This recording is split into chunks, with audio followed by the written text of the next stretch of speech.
Hi everyone, we're going to continue talk about glycogen metabolism. Protein kinase A activates phosphorylase kinase, which in turn activates glycogen phosphorylases. So what activates protein kinase A?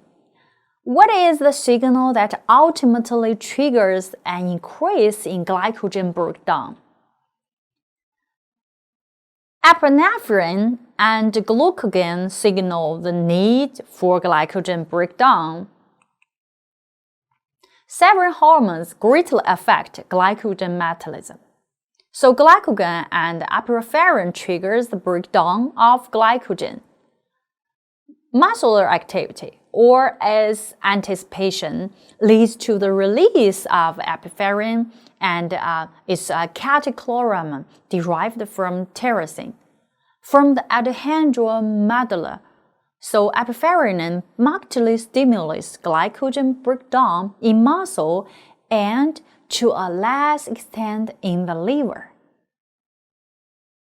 The liver is more responsive to glycogen as a polypeptide hormone secreted by the cells of the pancreas when the blood sugar level is low. Physiologically, glycogen signifies the starved state. Glycogen stimulates liver glycogen breakdown when blood glucose is low. So epinephrine enhances glycogen breakdown in muscle and the liver to provide fuel for muscle contraction. Glycogen degradation is stimulated by hormone binding to 7-TM receptor. Hormone binding initiates a G protein-dependent signal transduction pathway that results in the phosphorylation and activation of glycogen phosphorylases. Glycogen is synthesized and degraded by different pathways. Glycogen is synthesized by pathways that utilize uridyl diphosphate glucose, short for UDP glucose, as the activated glucose donor. UDP glucose, the glucose donor in the biosynthesis of glycogen, is an activated form of glucose, just as ATP and acetyl-CoA are activated forms of orthophosphate and acetate respectively. UDP glucose is synthesized from glucose 1-phosphate and uridyl triphosphate, short for UTP, in a reaction catalyzed by UDP glucose phosphorylases. So this reaction liberates the outer two phosphorus residues of UTP as pyrophosphate. New glucose units are added to the non-reducing terminal residues of glycogen.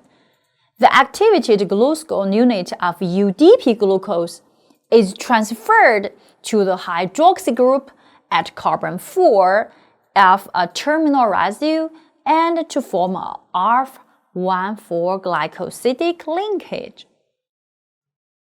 UDP is displaced by the terminal hydroxy group of the growing glycogen molecule. This reaction is catalyzed by glycogen synthesis, the key regulatory enzyme in glycogen synthesis. Glycogen synthesis is a member of the large glycose transferases family, can add glucose residue only to a polysaccharide chain already containing at least 4 residues. The branching enzyme removes an oligosaccharide of approximately 7 residues from the non-reducing end and creates an internal R1,6 linkage. Glycogen breakdown and synthesis are reciprocally regulated.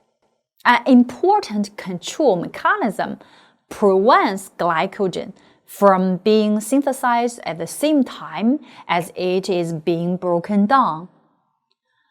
Glycogen metabolism is regulated, in part by hormone-triggered cyclic AMP cascades. The sequence of the reaction leading to the activation of protein kinase A ultimately activates glycogen degradation. At the same time, protein kinase A, along with glycogen synthesis kinase, inactivates glycogen synthesis, shutting down glycogen synthesis. After a bout of exercise, muscle must shift, from a glycogen degrading mode to one of glycogen replenishment. A first step in this metabolic task is to shut down the phosphorylated proteins that simulate glycogen breakdown. This task is accomplished by protein phosphoratase that catalyze the hydrolysis of phosphorylated serine and threonine residues in proteins. Protein phosphate 1 plays key roles in regulating glycogen metabolism. Protein phosphate 1 stimulates glycogen synthesis while inhibiting glycogen breakdown. Active enzymes are shown in green and inactive enzymes are shown in red. What prevents the phosphate activity of PP1 from always inhibiting glycogen degradation? When glycogen degradation is called for, so epinephrine or glycogen initiates the CAMP cascade that activates protein kinase A. Phosphorylation of GM by protein kinase A dissociates the catalytic subunit from its substrates in the glycogen particle. Phosphorylation of the inhibitor subunit by protein kinase A inactivates the catalytic unit of PP1. Protein kinase A reduces the activity of PP1 by two mechanisms. First, in muscle, GM is phosphorylated in the domain responsible for binding the catalytic subunit. The catalytic subunit is released from glycogen and from its substrates, and dephosphorylation is greatly reduced. Second, almost all tissues contain small proteins that, once phosphorylated, bind to the catalytic subunit of PP1 and inhibit it. Thus, when glycogen degradation is switched on by CAMP, the accompanying phosphorylation of these inhibitors keep phosphorylases in its active form and glycogen synthesis in its inactive form.